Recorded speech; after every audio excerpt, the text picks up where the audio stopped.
তো অনেকে এটাকে ভেবেছে আমি সালমানের কথা বলেছি। আমি যে চাই না এই ধারণাটা বা এরকম যুক্তিসঙ্গত কোনো কারণ আছে আপনার কাছে। ব্যক্তিত্ব জিনিসটা মেনটেন করা খুব জরুরি। আমি কোনো স্ট্যাটাস দেই, ওটা তখনকার মানে ওই টাইমটার উপরে আপনি খেয়াল করে বুঝবেন, ওই সময় কোনো ঘটনার উপর বেস করে আমি দেই। আমার মনের কথা আমি বলি। অনেক সময় অনেকে বোঝে না, ওটার একটা বাজে ব্যাখ্যা অনেকজনে বের করে। লাস্ট টাইম যেমন আমি একটা বলেছিলাম যে আমাদের চলচ্চিত্রের একটা খারাপ সময় আগে থেকেই শুরু হয়ে গিয়েছিল। তো অনেকে এটাকে ভেবেছে আমি সালমানের কথা বলেছি, অনেকে ভেবেছে মান্নার কথা বলেছি। বেসিক্যালি আমার এটা অভ্যাস না, আর আমার এটা শিক্ষা না যে আমি আমাদের ফিল্মটা তো আমাদের ফ্যামিলি, যারা আমার আগে চলে গেছে, যারা এখনও আছে, সবাই আমরা ফ্যামিলি। আমরা কিন্তু কাউকে কখনো ছোট করার শিক্ষা আমাদের নাই, সো আমি কখনো করিও নাই। মানুষের বোঝার ভুল, অনেকে ভেবেছে আমি সালমানকে বলেছি, অনেকে ভেবেছে আমি মান্নাকে বলেছি।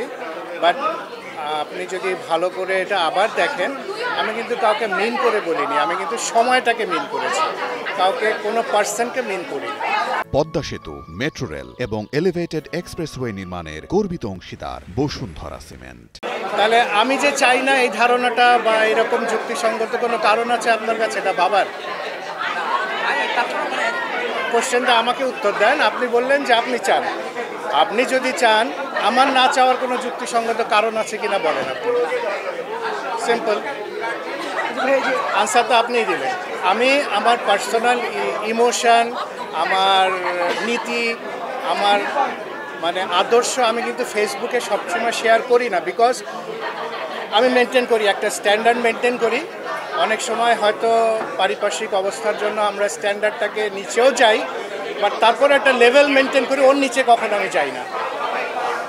সো আমি সবসময় আউটস্পোকেন না যে সব কিছু নিয়ে আমাকে কথা বলতে হবে। আমার ব্যক্তিগত ইমোশন, আমার ধ্যান ধারণা আমি সবসময় ফেসবুকে শেয়ার করি না। আজকাল তো মানুষ বেডরুমে ওয়াইফের সাথে কী করে ওটা ফেসবুকে না দিলে পেটের ভাত হজম হয় না, কোথায় কী করলো, এগুলো আমরা ফেসবুকে শেয়ার করি না। ওটিটির ওটা কাজ হ্যাঁ করার কথা ছিল, ওটা এখনও ডাইরেক্টর প্রডিউসারের সাথে একটু প্রবলেম হয়েছে, ওটার জন্য এখনও করা হয়নি। হয়তো ওদের মধ্যে কাজটা যদি ঠিক হয়ে যায় তখন হয়তো ওটা করা হবে। ইদানিং আমি একটা ছবি করে এসেছি,